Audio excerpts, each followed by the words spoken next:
I'm an author of Revolutionary War books for children, and I've started in my home state of South Carolina. Started with a local heroine known as Kate Moore-Berry. This is a book about Kate.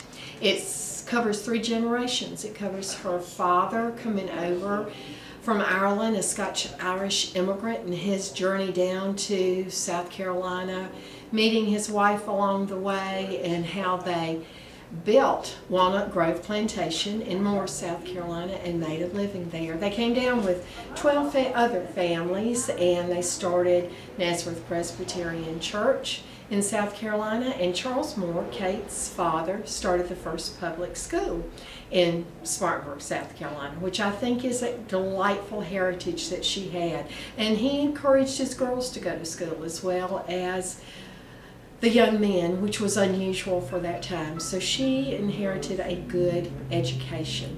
She was a scout and spy for her husband during the war. He was a captain of the Spartan militia, and as well as being a scout and spy, she did all those daily things that a single mom during that particular time would have to do. Taking care of the farm, cutting the firewood, doing all those things that the men would ordinarily do, but she did it.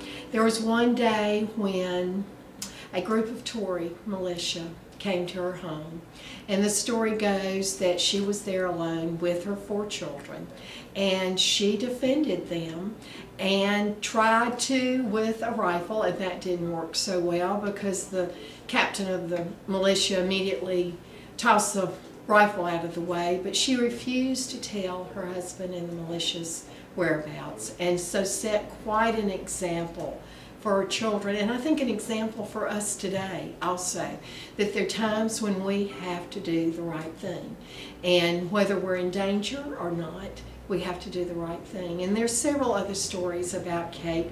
One other one that I want to tell you about is the fact that she had the opportunity, I will call it, to get some word to her husband and his militiamen, and there was no babysitter at the house.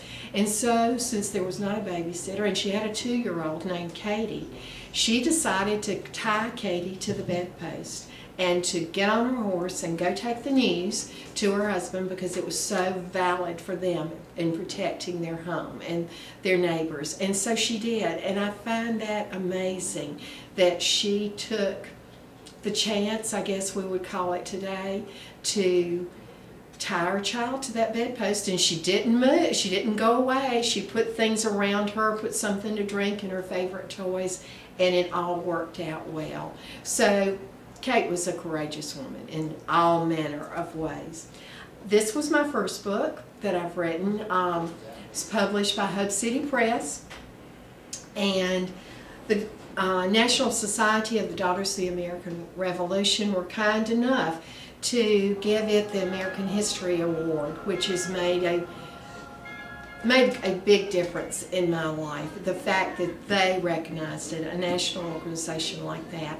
My grandmother was a member of the DAR. She was a teacher in a one-room schoolhouse, and she used to regale us with stories about history, and so I know that she would be pleased about that. And the thing that they said about it, that it is a children's book for all ages because it's a good story. So I've been most honored by that particular award.